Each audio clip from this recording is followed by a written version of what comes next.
іштің ортасында орналасқан. Біз кіндікке назар аударамыз. Тізедегі аяқтарды бүгіп, кіндіктен жоғары және төмен, жұдырықпен оңға 4 рет және солға 4 рет ұрамыз. 8-ші жаттығу. Өкпе мен тоқшекке баратын каналдардың қолдың меридиандарын тазалайтын пингвин деп аталатын нүкте. Бұл жаттығуды орындау үшін қолды әртүрлі бағытта алақанға сыртқа бағыттауымыз керек. Содан кейін өкшемізді жоғары төмен кезек-кезек көтеріп, қолдарымызды қарқынды сермейміз. Жаттығу 36 рет орындалады. 9-ші жаттығуда өт қабын ашатын 2 нүкте бар. Ол Шенью нүктесі және Хуантау нүктесі.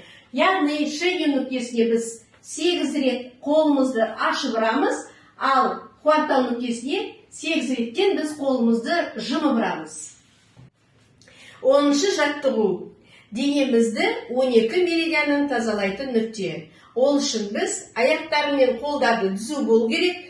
Біз өзектерімізді алға қарай еңкейтеміз, қолдарымызды мүмкіндігінше жоғары көтереміз және отырамыз, қолдарымызбен шеңбер жасаймыз және оларды жоғары көтереміз және бұл жаттығу 10 рет орындалады. 11-ші жаттығу өт қабының асқазан меридианының сондай-ақ ұзақ өмір сүрудің 3-ші нүктесі, Дусан-Ли нүктесі деп аталады.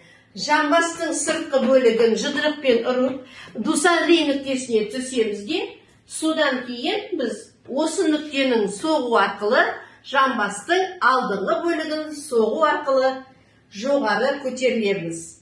Жаттығу 10 рет орындалады. 12-ші жаттығу. Бауыр мен қуықтың меридианын тазартатын нүкте.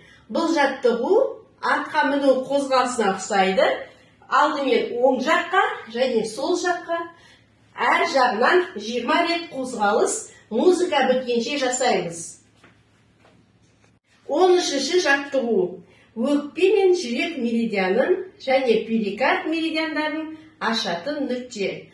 Аяғымызбен сол жаққа қарай 4 қадам жасап шапалақтаймыз. Және оң жаққа 4 қадам жасап шапалақтаймыз. Жасау арқылы шапалақтаймыз. 14-ші жаттығу.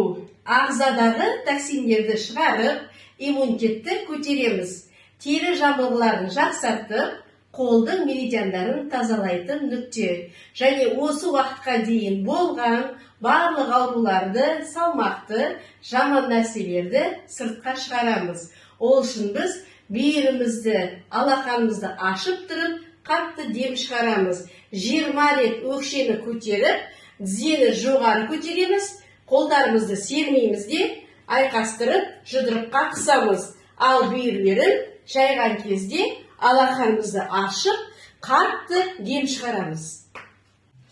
15-ші жаттығу. Денені бастапқы ци энергиясымен және дене меридиандарымен толтыруымыз үшін алақанымызды бір-бірге сипап жылытуымыз керек. Содан кейін қолымызды іштің ортасына қойып, дем алған кезде көзімізді жұмамыз.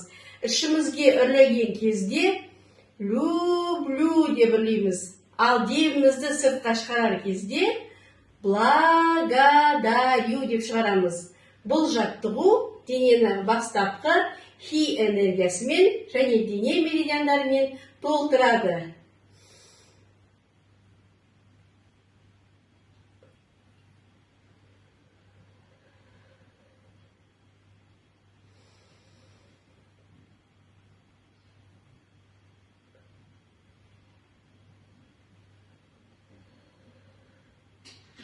Осы жаттығуды күнде жасаған адам детокс бағдарламасынан кейін тазартудың барлық ұсыныстарына сәйкес ағзасын токсиндер мен шлактардан тазартады. Шиптің жұмысы жақсарады және ұйқысы жақсарады, терінің жағдайы жақсарады, барлық органдар мен жүйелерге жақсы жұмыс істей бастайды және адамның бойында жеңілдік пайда болады, иммунитеті көтеріледі. Сіз денсаулығыңызға байланысты барлық проблемалардан арыласыз.